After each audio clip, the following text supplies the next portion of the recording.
Walaupun seluruh dunia hendak memberikan kita rezeki, tapi itu bukan jatah kita, maka tidak akan sampai kepada kita.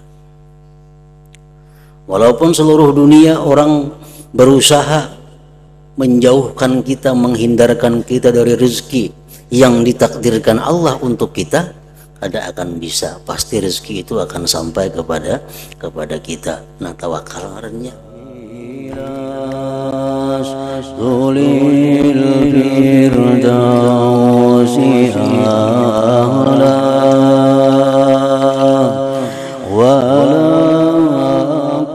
Bismillahirrahmanirrahim.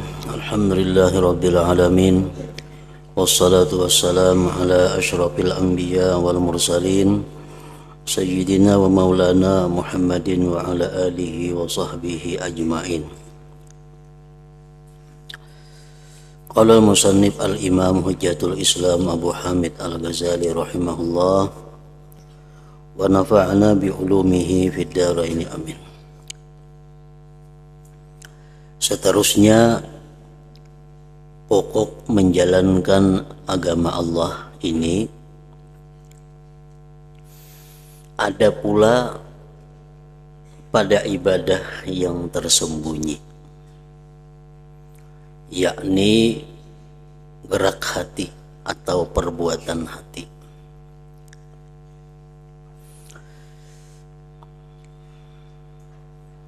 Jadi menjalankan agama Allah bukan hanya ada pada ibadah yang zahir seperti sembahyang, itu ibadah zahir, baca Quran, puasa. Ada pula ibadah yang tersembunyi, yakni perbuatan hati, gerak hati, di mana Anda juga berkewajiban mengetahuinya. Apa-apa di antara perbuatan hati yang diwajibkan, apa-apa perbuatan hati yang dilarang, yang diharamkan. Nah, itu pun wajib juga diketahui.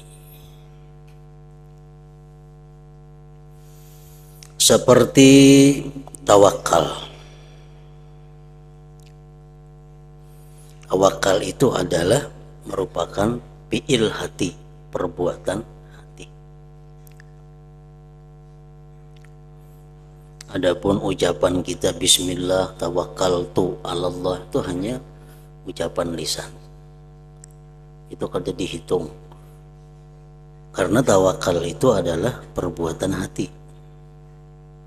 Seperti tawakal.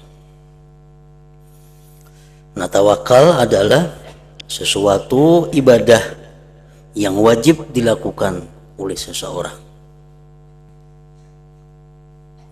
Dalam kurung artinya bersandar kepada Allah.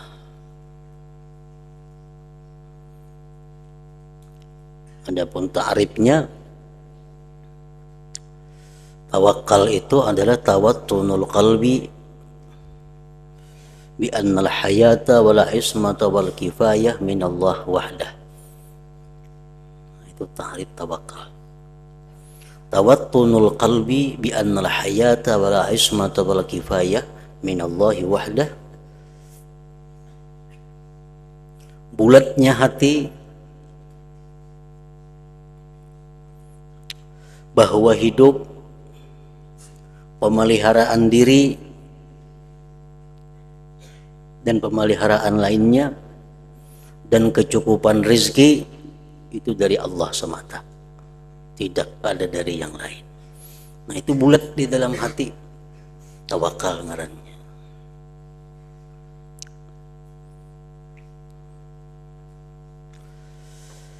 Bulat hati, yakin hati, kada ragu-ragu, artinya bahwa hidup kita itu adalah dari Allah. Dan terpeliharanya kita itu dari Allah. Artinya, andai kata orang seluruh dunia hendak mencelakakan kita, kalaunya Allah kada menakdirkan, kada akan bisa mencelakakan kita. Walaupun seluruh dunia hendak memberikan manfaat kepada kita, tapi Allah kadang menakdirkan, maka manfaat itu kadang akan sampai kepada kita. Nah itu wal kifayah, dan kecukupan rezeki contohnya. Walaupun seluruh dunia hendak memberikan kita rezeki, tapi itu bukan jatah kita, maka tidak akan sampai kepada kita. Walaupun seluruh dunia orang berusaha menjauhkan kita, menghindarkan kita dari rezeki yang ditakdirkan Allah untuk kita, ada akan bisa, pasti rezeki itu akan sampai kepada kita. Nah, tawakal ngarannya. Jadi kalau kita sudah bulat hati, yakin, sepenuh yakin bahwa hidupku, pemeliharaanku, rezekiku itu urusan Allah, tidak ada seorang pun yang bisa mengganggu gugat, merubahnya, mengalihkannya. Nah, yakin macam itu tawakal, dan itu wajib bagi setiap orang yang beriman.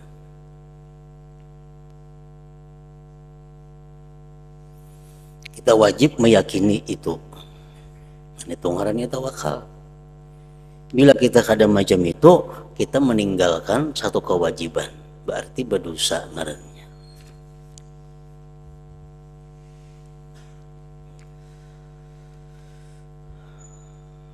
Seperti tawakal,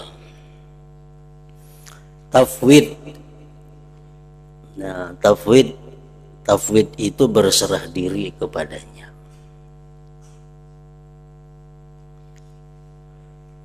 Berserah diri kepada Allah.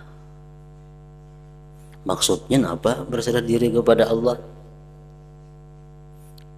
Kalau bisa bayangan lagi, aku berserah diri lawan Tuhan, pasrah aja lagi kayak itu kah? Aku ada perlu lagi belajar, aku ada perlu lagi mutalaah, pasrah.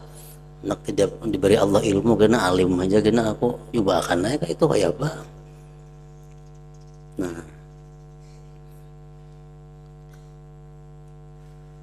tafwid itu adalah sesuatu perbuatan hati yang wajib, berserah diri kepada Allah. Artinya tafwidu ma fihil khatar ilallahil mukhtar. Nah, itu tafwid. Tafwidu ma fihil khatar ilallah al-mukhtar.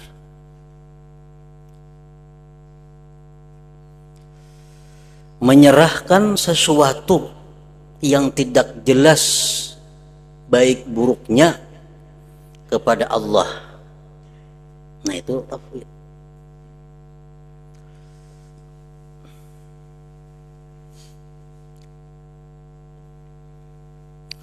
Menyerahkan sesuatu yang kita kada tahu baikan itu kada kalawan kita serahkan dua Allah. Nah, itu tafwid.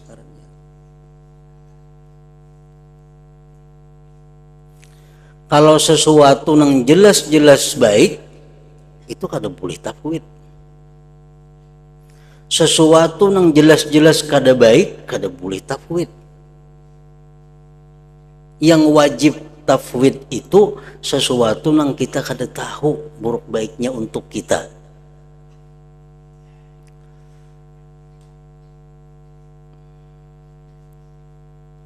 Contohnya,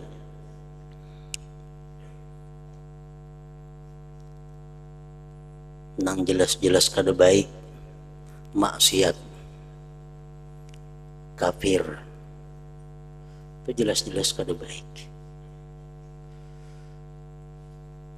Kalau kita berbuat maksiat, aku pasrah aja lawan Allah, nak diapainya kah? Kada kawan itu tafwid, karena ini sudah nyata kada baik. Bila perbuatan itu maksiat atau kafir, kita disuruh berjauh, kita disuruh menghindar, kada mau pasrah. Ini kadang-kadang salah kaprah, salah paham, dikira pasrah itu baik semuaan, padahal pasrah itu ada yang haram, ada yang wajib. Nah, terhadap perbuatan maksiat, kita bisa berada dalam keadaan posisi jahat, posisi maksiat, aku pasrah aja lagi, diapai Tuhan. Nah, ini kada boleh. Yang kedua, pasrah itu kada boleh dalam hal sesuatu yang pasti baik. Menuntut ilmu itu pasti baik, iman pasti baik, surga pasti baik, lalu kita taat pasti baik. Nah, dalam hal kita berhadapan sesuatu yang baik itu kok pasrah aja. Sesuatu yang pasti baik itu digawi, dilaksanakan, jangan pasrah. Sesuatu yang pasti baik itu diminta kepada Allah, jangan pasrah. Ya Allah, berilah hamba ilmu. Ya Allah, berilah hamba surga. Ya Allah, berilah hamba iman yang kuat. Ya Allah, berilah hamba ketaatan. Kita minta kepada Allah karena itu pasti baik.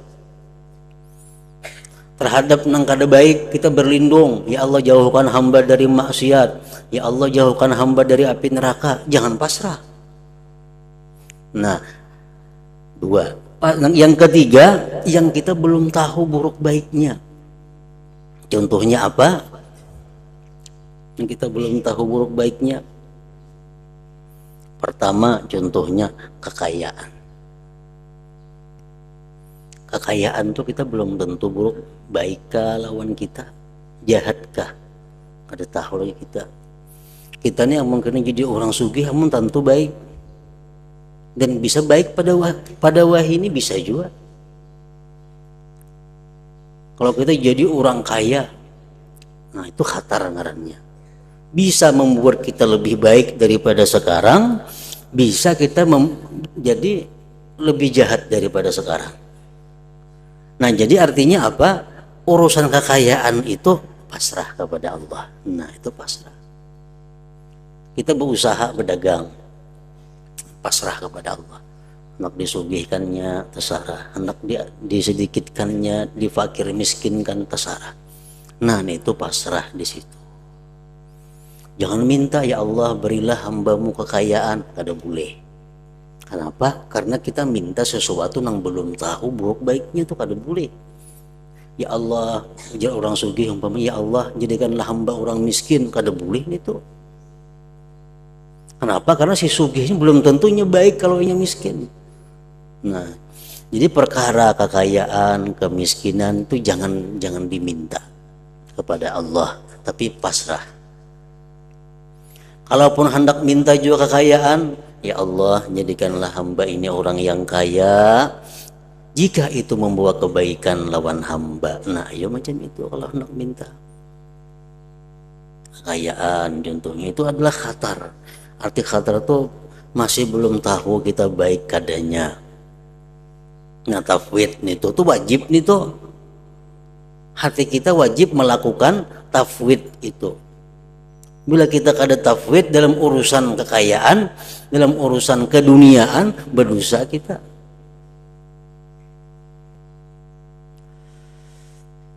Kedua lagi contohnya riasah, kedudukan,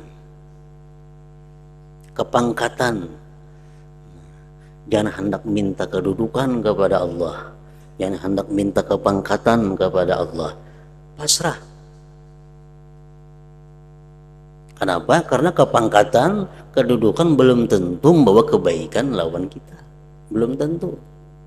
Banyak orang dulunya baik, adil, jujur, begitu berpangkat rusak. Banyak tuh. Bisa juga kepangkatan ini menambah kebaikan lawannya, bisa juga, makanya kada tahu. Nah, nang kada tahu tuh tafwid, pasrahlah kepada Allah. Orang nak bercalon jadi pembakal, misalnya, ya Allah isuk pemilihan Allah jadi pembakal. Nah, amunnya baik jadi pembakal, manangakan. Amunnya kada baik, kada usah. Nah, itu pasrah ngarannya. Nah, macam itu mestinya. Kada boleh, ya Allah manangakan isuk hamba jadi pembakal, itu berdosa kayak itu. Kenapa? Karena minta yang belum tentu baik buat seorang. Yang ketiga contohnya lagi apa? Yang kita diwajibkan tafwid itu pasangan. Pasangan jodoh. Jangan hendak minta lawan Tuhan, ya Allah jadikanlah pulanah itu bini ulun, jangan. Atau bebinian minta, ya Allah jadikanlah si pulan itu laki ulun, jangan juga. Kenapa? Kan belum tentu baik. Belum tentu baik. Boleh minta ka itu asal ditambahi, ya Allah jadikanlah si fulan itu pasangan ulun jika baik buat ulun. Nah itu bagus. Itu contohnya tafwid tadi, berserah kepada Allah di dalam hal nang kita kada tahu akan datang itu baik buruknya.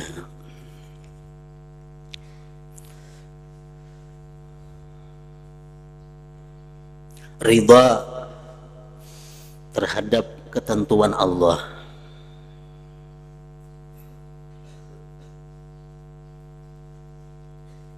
Sabar, tobat, ikhlas, dan sebagainya yang insya Allah bakal dituturkan di belakang. Nah itu semuaan itu adalah perbuatan hati. Wajib juga itu dituntut ilmunya. Jadi bukan hanya kita ini wajib menuntut ilmu sembahyang, bukan hanya wajib menuntut ilmu berwudu, bukan hanya wajib menuntut ilmu bersuci, tapi kita wajibnya menuntut ilmu tawakal itu macam apa, tafwid itu macam apa. Ini perbuatan hati. Rasulullah menyatakan, Innallah la yanzuru ila suwarikum wala ila amwalikum wa innama yanzuru ila qulubikum wa a'malikum. Allah tidak memandang kepada rupa kalian, bungas ka kada itu kada dipandang Tuhan. Membila bungas ke surga kada. Wala ila amwalikum, Allah kada memandang harta kamu. Tetapi yang Allah pandang tuh hati kamu. Nah, jadi artinya ada perbuatan hati itu yang wajib, ada perbuatan hati yang haram. Hanya saja Allah memandang kepada hati kamu, wa a'malikum, dan amal kamu. Jadi hati berdahulu tuh disebut Rasulullah. Sembahyang, Allah sebelum memandang sembahyang tuh dipandang Tuhan dulu hatinya. Ikhlaskah orang ini sembahyang? Hatinya baikkah? Selamatkah hatinya? Oh bagus sudah. Nah hanya dipandang Tuhan perbuatan gerak-geriknya sembahyang itu. Bila hatinya sudah kada baik, Tuhan kada memandang lagi nang zahirnya itu. Nah jadi jangan dikira, disangka bahwa ibadah itu hanya perbuatan zahir, tapi ada banyak juga perbuatan-perbuatan batin, perbuatan hati yang wajib dituntut. Nah kayak apa kita hendak bertawakal? Tawakal aja kada tahu artinya. Kayak apa hendak tafwid? Tafwid itu berserah diri kepada Allah. Nah ngaran tafwid aja kita kada tahu. Dikit tafwid itu asa besarah halawan Tuhan kada mau.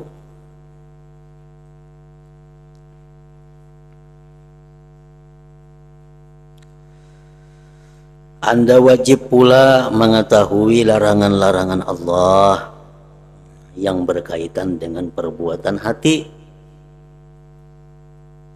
yang menjadi lawan dari perangai-perangai tersebut di atas.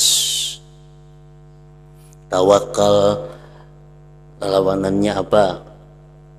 Kalau kita wajib bertawakal kepada Allah, maka kita haram bertawakal atau bersandar atau berpegang kepada makhluk.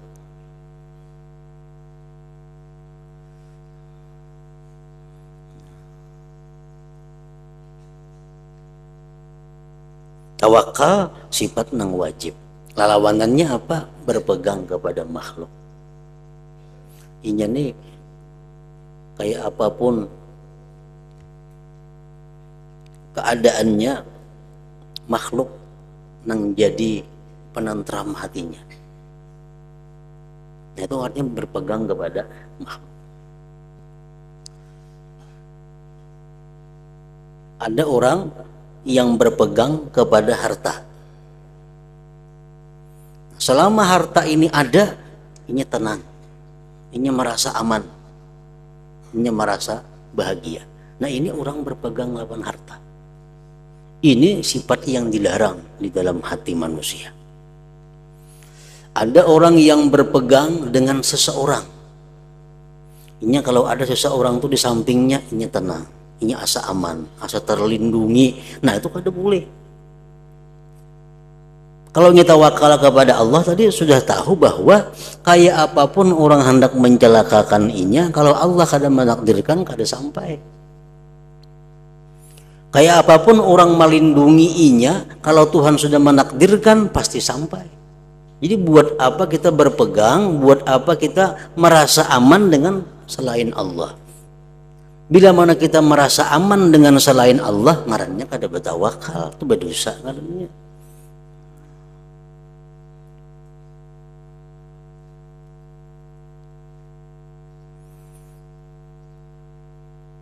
Seperti benci kepada takdir Allah.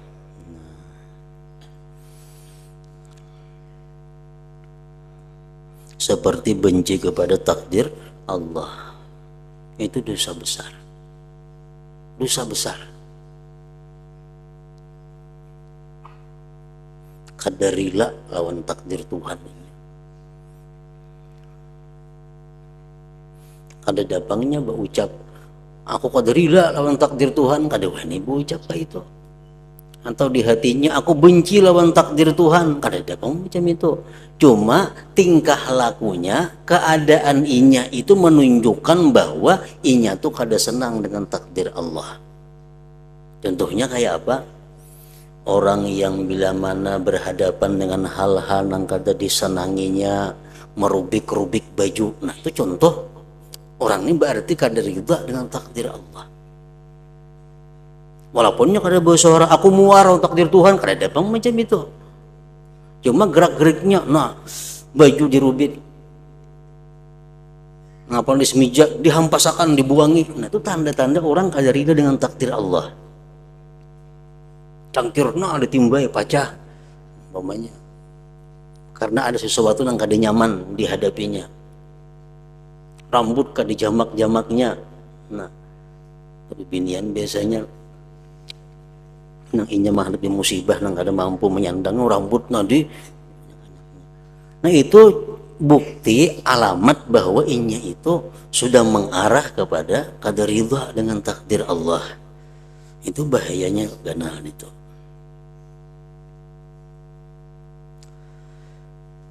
Menyimpangnya angan-angan tanpa mengingat akhirat. Menyimpangnya angan-angan tanpa mengingat akhirat. Bahasa Arabnya, bahasa agamanya apa? Tulul amal. Tulul amal itu dosa. Apa arti tulul amal itu? Iradatul hayat wal baqa li jam'id dunya wa tana'um biha. Itu artinya. Iradatul hayat wal baqa li jam'id dunya wa tamattu' biha.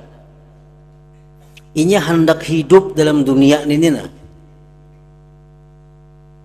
Hendak lawas lagi dalam dunia ini untuk mengumpulkan dunia dan bersenang-senang dengan dunia. Nah itu tulul amal. Itu perbuatan maksiat. Kita nih hendak banyak lagi panjang umur karena nyaman dalam dunia ini hidup. Bapaknya orang nih kaya, raya, sihat, walafiat, bahagia, semuaan lengkap nikmat Tuhan. Lalu ini takutan benar mati. Ini hendak banyak lawas lagi umurnya. Nah itu berdosa nih tuh.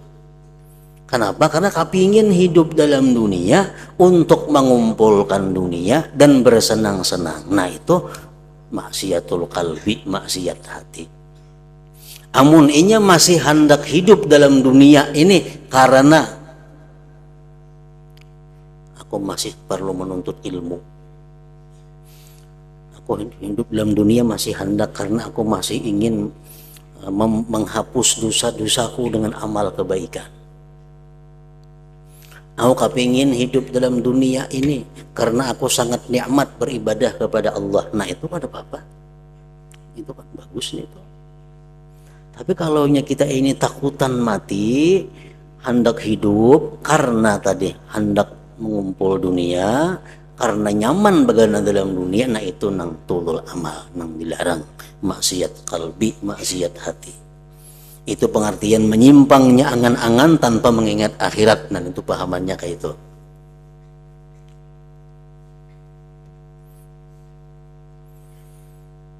Ada kan orang kayak itu? Mungkin ada. Orang sugih, awaknya sihat, tidak sakit apa-apa, anaknya baik-baik semuaan. Yang diperlukannya semuaan lengkap. Takonnya aku mati bisa kada aku matinya.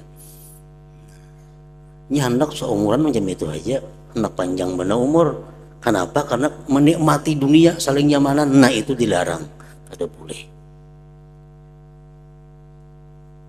Karena apa? Karena angka 7 hidup dalam dunia ini adalah orang-orang kafir. Angka 7 hidup dalam dunia hanya orang kafir. Kenapa? Karena dunia ini surga mereka. Kalau orang beriman, kayak apapun nyamannya dalam dunia, pasti hendak bertemu Allah, pasti hendak berada di sisi Allah. Ad-dunya sijnul mu'min wa jannatul kafir, ujar Nabi kita. Ujar Nabi, dunia itu penjaranya orang beriman dan surganya orang kafir. Itu kan hadis Nabi tuh. Nah kalau kita dunia ini penjara, siapa nak aku lawas di penjara begana? Takut nih bubuhan Arabi yang di penjara tuh, aku nonton 10 tahun di penjara, ada mau pas nalakas keluar. Nah orang beriman pun dalam dunia ini pasti hendak lakas bertemu dengan Allah. Kalaupun inya hendak minta tunda juga karena ada hal-hal yang perlu diperbaikinya untuk bertemu Allah. Ada nyaman dalam penjara. Nah lain orang kafir, hendak diberi umur 1000 tahun orang kafir itu. Nah itu sifat maksiat di dalam hati yang wajib diketahui. Ria, takabur, yang kesemuanya itu harus Anda jauhi. Sebab ibadah hati yang dituturkan di atas juga termasuk fardu ain. Fardu ain. Tawakal itu fardu ain. Tafwid fardu ain, ridha fardu ain, sabar fardu ain, taubat fardu ain, ikhlas dan sebagainya fardu ain. Yang ditetapkan dan diperintahkan Allah, serta dilarang perbuatan yang menjadi lawannya.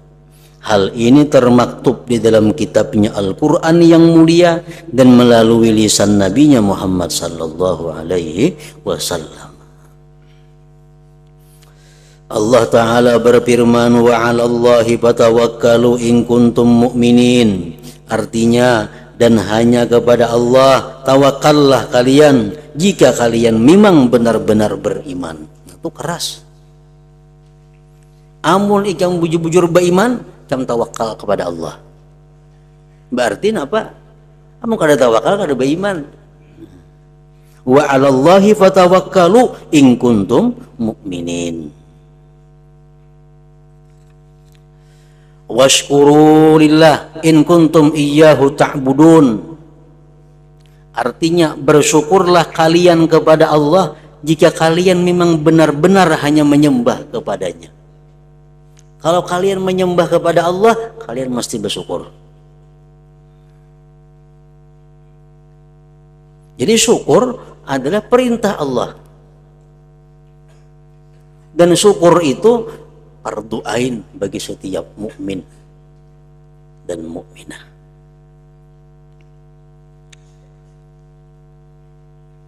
Jadi syukur jangan dimuntung, syukur alhamdulillah kayak itu aja, ada macam itu.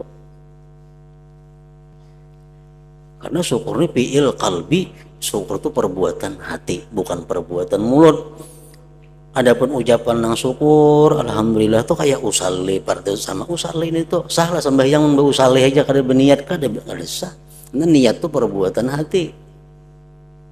Syukur ikam datang, syukurlah itu ngarannya ada syukur nih tuh. Syukur tuh di dalam hati andaknya. Di mulut tuh hanya ungkapan yang menunjukkan apa yang ada dalam hati, kayak itu tuh. Macam usalli tadi. Wasbir wa ma sabruka illa billah. Nah, artinya bersabarlah dan ketahuilah bahwa engkau bisa bersabar itu hanya lantaran pertolongan Allah. Nah, sabar termasuk sifat yang wajib juga. Sabar waktu melakukan taat, sabar menjauhi maksiat, sabar menerima gangguan-gangguan manusia, sabar menerima takdir-takdir dari Allah Subhanahu wa Ta'ala. Nah, 4 macam kesabaran itu. Sabar dalam menyembah, beribadah kepada Allah, maksudnya adalah melaksanakan ibadah dengan penuh hati-hati. Orang kada sabar sembahyang, ya nang kada bacaan lagi, kada buku berwas lagi bacaannya. Kada sabar. Sabar dalam ibadah adalah berhati-hati dalam melaksanakan ibadah. Dan lagi firman Allah, wa tabattal ilaihi tabtila, artinya beribadahlah kepadanya dengan penuh ketekunan. Artinya ikhlas hanya untuk Allah dengan keikhlasan yang sungguh-sungguh, dan ayat-ayat yang lain. Perintah demikian sama saja dengan perintah salat dan puasa. Kalau kita mengatakan bahwa sembahyang itu fardu, nah sabar fardu juga, syukur fardu ain juga, ridha fardu ain, tawakal fardu ain, tafwid fardu ain. Apa sebab Anda menghadap untuk mengerjakan salat atau puasa, tetapi Anda meninggalkan fardu-fardu ini, tawakal, sabar, dan sebagainya? Padahal semua perintah itu datangnya dari Tuhan yang satu, yaitu Allah Ta'ala, juga disebutkan dalam kitab yang satu, yaitu Al-Quran. Jadi bukan hanya sembahyang nang dihimati, puasa nang dihimati, perbuatan hati pun sama mesti dihimati juga artinya. Karena sama-sama perintah Allah, sama-sama dalam Al-Quran disebutkan. Bahkan Anda cenderung melupakan perintah yang berkenaan dengan perbuatan hati ini, sehingga Anda tidak mengerti sama sekali. Kadang-kadang diabaikan, kadang-kadang kada tahu nang apa nangaran tawakal, kada tahu nang kay apa nangaran ikhlas, dikira kada tahu nang apa nangaran sebujurnya syukur itu. Kenapa? Karena menganggap bahwa nang penting ibadah itu nang zahir, nang batin kada penting, padahal sama-sama fardu ain. Bahkan Anda cenderung melupakan perintah yang berkenaan dengan perbuatan hati ini, sehingga Anda tidak mengerti sama sekali, kada belajar, kada mengetahui sama sekali artinya. Kenapa perkara hati ini ditinggalkan? Hal ini disebabkan oleh fatwa ulama usu, ulama yang jelek, yang mencintai dunia, harta dan kedudukan duniawi, sampai-sampai perkara baik dianggap munkar, sebaliknya perkara munkar dikira baik. Juga karena mengikuti orang yang meninggalkan ilmu-ilmu yang disebut-sebut Allah dalam kitabnya sebagai nur, hikmah, dan petunjuk, serta menurut kepada orang yang menjalankan ilmu-ilmu yang digunakan untuk mencari harta haram. Nah, itu penyebabnya kenapa ilmu-ilmu yang berkaitan dengan hati ini kada dihiraukan atau kurang perhatian. Wahai orang yang mencari petunjuk, tidak takutkah Anda menjadi orang yang menyia-nyiakan sebagian dari kewajiban-kewajiban ini? Malahan sebagian besar dari kewajiban yang bersangkut paut dengan perbuatan hati ini. Amun dihitung-hitung, banyak perbuatan hati yang wajib daripada perbuatan zahir.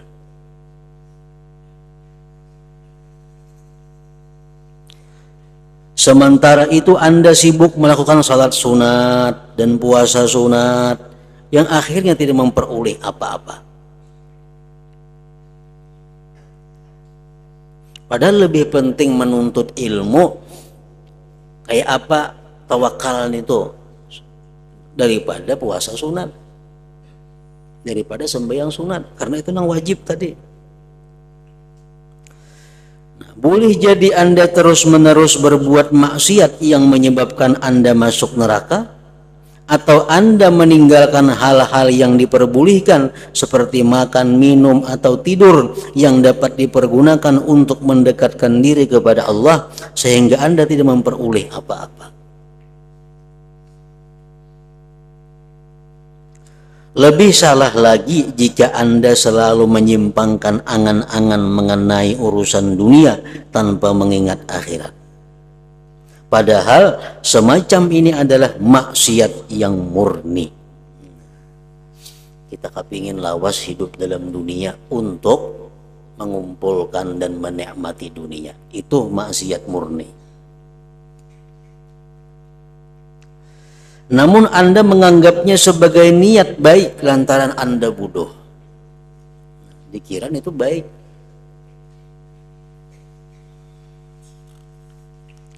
Tidak mengerti perbedaan antara menyimpangnya angan-angan dengan niat melakukan kebaikan. Dikiranya sama lawan niat melakukan kebaikan. Serta tidak mengetahui bercampurnya dua hal tersebut di dalam satu keadaan. Mungkin saja Anda mengeluh dan membenci ketentuan qada takdir Allah, lalu Anda menganggapnya sebagai merendah diri kepada Allah. Kalau kamu membedakan mana antara keluh kasah lawan tadarru, sehingga kalau kasah dianggapnya tadarru kepada Allah. Nah, kadang-kadang Anda riya benar-benar, tetapi Anda mengira telah memuji Allah Subhanahu wa Ta'ala. Kita menganggap bahwa kita ini memuji Allah, padahal riya sebujurnya. Atau sebagai ajakan kepada masyarakat berbuat baik, lalu Anda menghitung-hitung pahala dari Allah terhadap perbuatan maksiat riya ini.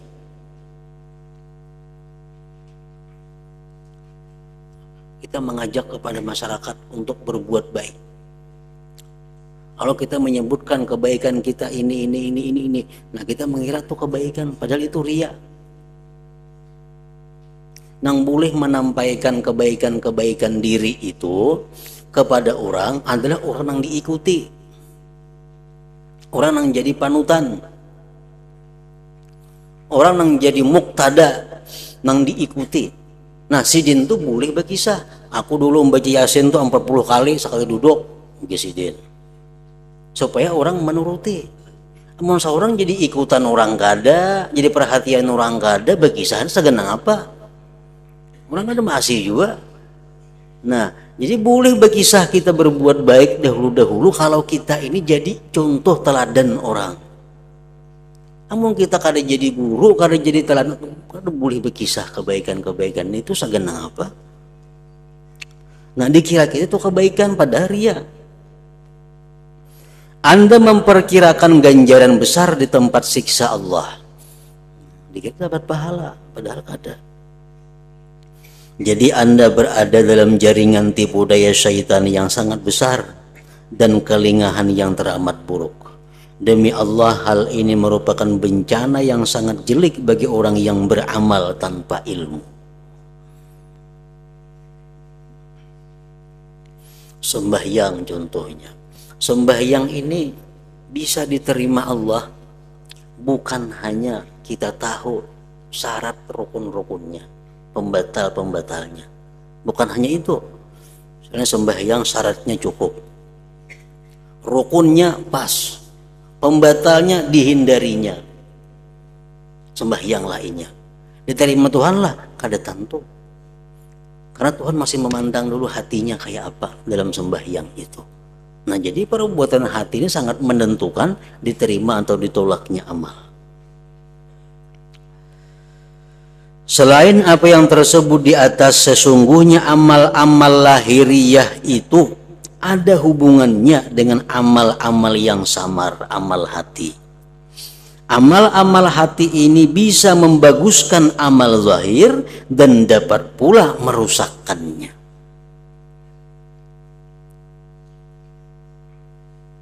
Amal hati itu seperti ikhlas, riya, ujub, itu amal hati. mengingat anugerah Allah dan sebagainya. Barang siapa tidak mengetahui amal-amal batin dan sebab-sebab berpengaruhnya pada ibadah lahiriah serta cara-cara memelihara amal zahir dari amal batin yang jelek, maka amal zahir orang tersebut tentu tidak dapat selamat dari kerusakan. Akibatnya ia kehilangan amal zahir dan sekaligus amal batin. Yang tinggal pada dirinya tidak ada kecuali celaka dan kepayahan. Ini merupakan kerugian yang nyata. Itulah sebabnya Rasulullah sallallahu alaihi wasallam bersabda mengenai sifat ilmu. Ujar Nabi, inna nauman ala ilmin khairun min salatin ala jahlin.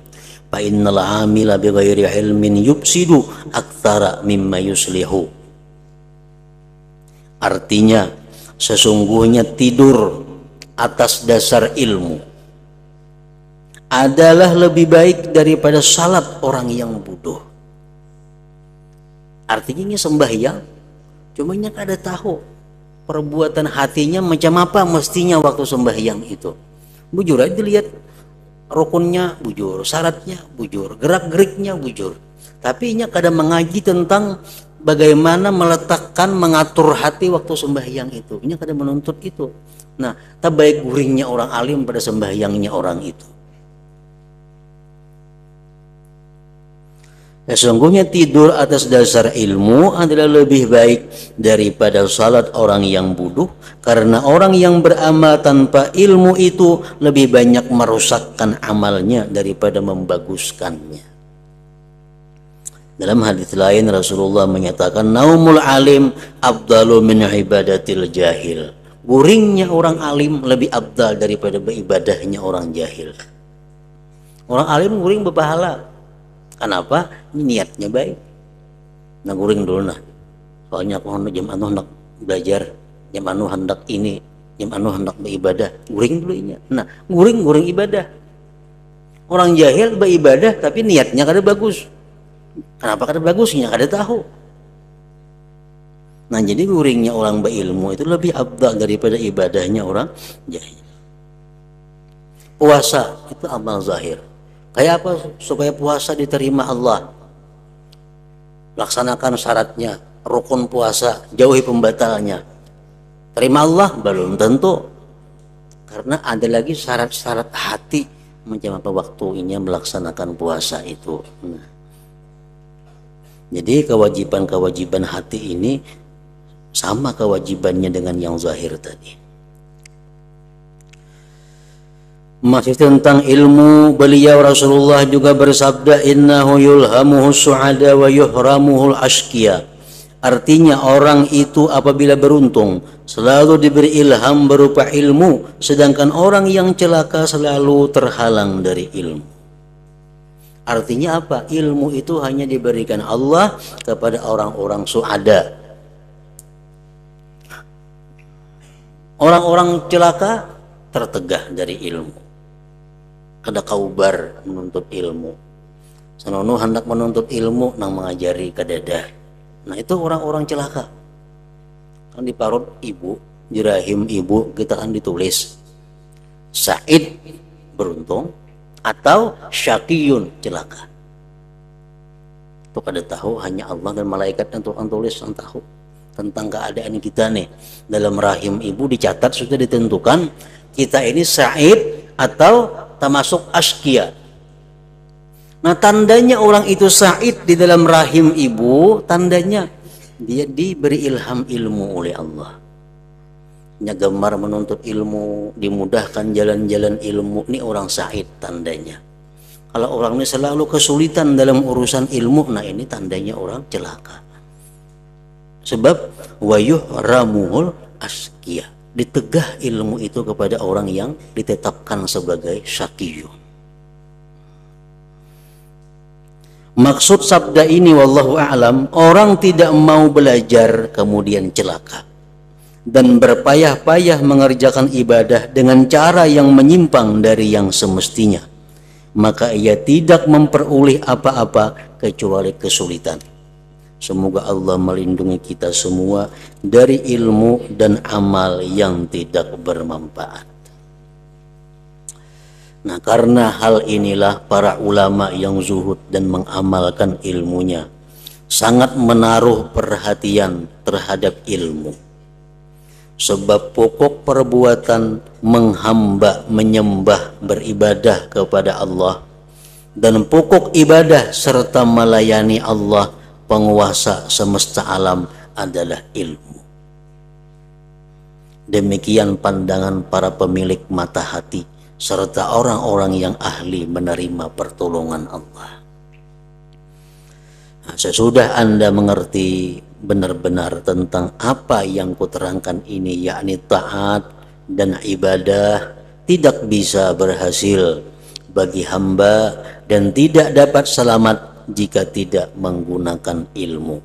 Maka Anda wajib mendahulukan ilmu yang ada hubungannya dengan ibadah Anda itu. Nah, yang kedua, penyebab kedua, sebab kedua orang wajib mendahulukan ilmu ialah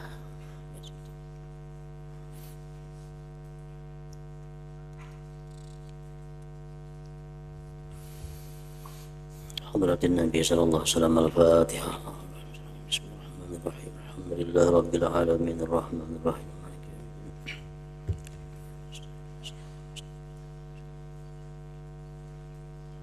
Bismillahirrahmanirrahim. Alhamdulillah rabbil alamin. Allahumma salli wa sallim wa barik ala sayyidina Muhammadin wa ala alihi wa sahbihi ajma'in. Allahumma ighfir lana ma akhtana wa ma ta'ammadna wa ma asrarna wa ma a'lanna wa ma asrafna wa ma anta a'lam bihi minna. Antal muqaddimu wa antal muakhiru, la ilaha illa anta. Allahumma nafa'na bima 'allamtana wa 'allimna ma yanfa'una wa zidna fahman wa ilman wa amalan wa hudan wa taufiqan bi rahmatika ya arhamar rahimin. Sallallahu ala sayyidina Muhammadin wa ala alihi wa sahbihi wa sallam. Alhamdulillah.